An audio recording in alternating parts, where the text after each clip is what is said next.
আসসালামু আলাইকুম। আজকে আমি দুন্দুল দিয়ে চুনো মাছ রান্না করবো। দেখুন আমি দুন্দুলটাকে ভালো করে ছেঁকে ধুয়ে নিয়েছি। আমি পানিটা ছেঁকে নিয়েছি, তা না হলে দুন্দুলের পানি প্রচুর ওঠে। এজন্য আমি দুন্দুলটাকে ছেঁকে ধুয়ে ছিঁড়ে নিয়েছি। আমি এখন দেখুন মাছটা ভেজে নিচ্ছি।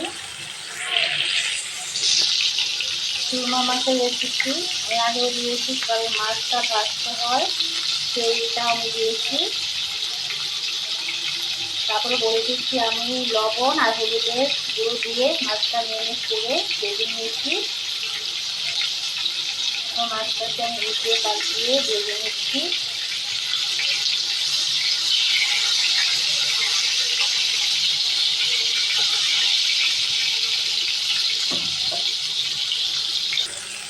আমি পেঁয়াজের কুচি দিয়েছি ওই তেলেই। এখন এটাকেই ভালো করে ভেজে নিচ্ছি।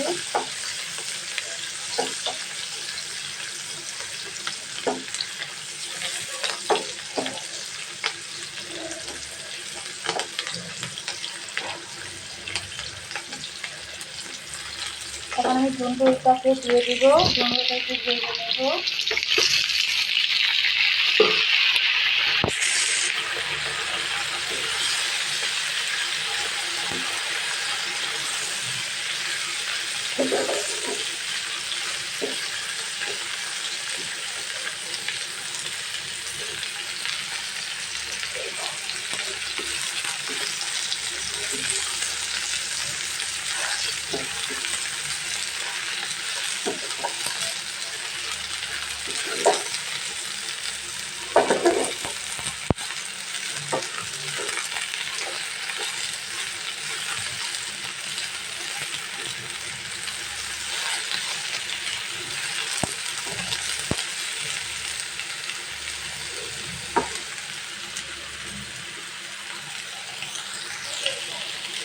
যখন আমার দুন্দুলটা ভাজা হয়ে যাচ্ছে, এখন আমি আদা রসুনের পেস্টটা দিয়ে দিচ্ছি। আমি 1 চামচের মতন আদা রসুনের পেস্ট দিয়েছি।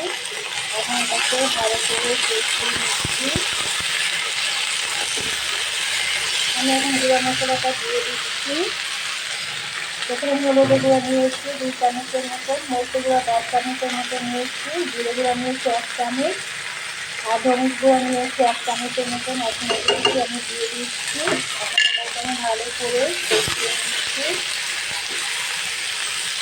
নিচে থেকে এটাকে নাড়াচাড়া করবেন, আর খুব অল্প তেলে আমি এটাকে রান্না করছি।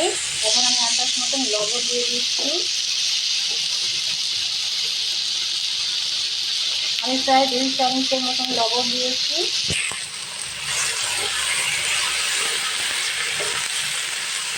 দুন্দুলটা ভাজা হয়ে যাচ্ছে। এখন আমি এটার থেকে পানিটা দিয়ে দিব।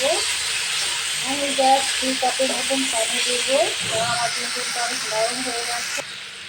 দেখুন আমি 2 কাপের মতন পানি দিয়েছি। এখন এটাকে আমি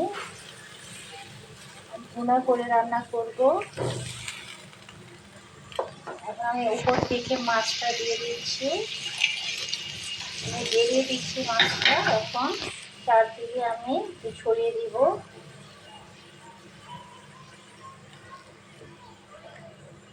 আমি 3-4টার মতন কাঁচামরিচ আস্ত দিব। আমি কাঁচামরিচ নিয়েছি 4টার মতন। এখন এগুলোকে দিয়ে দিচ্ছি এবং এটাকে আমি রান্না করে নেব। ফুল আছে রান্না করব, তা না হলে দুন্দুলটা গলে যাবে। জন্য এটাকে রান্না করে নিচ্ছি। ফুল আছে রান্না করছি। দেখুন আমার দুন্দুলের তরকারিটা হয়ে গেছে। আমি আপনাকে নামিয়ে দেখিয়ে দিলাম খুব কাছে থেকে।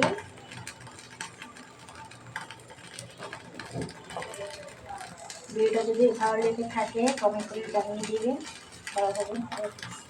অবশ্যই শেয়ার করে দেবেন।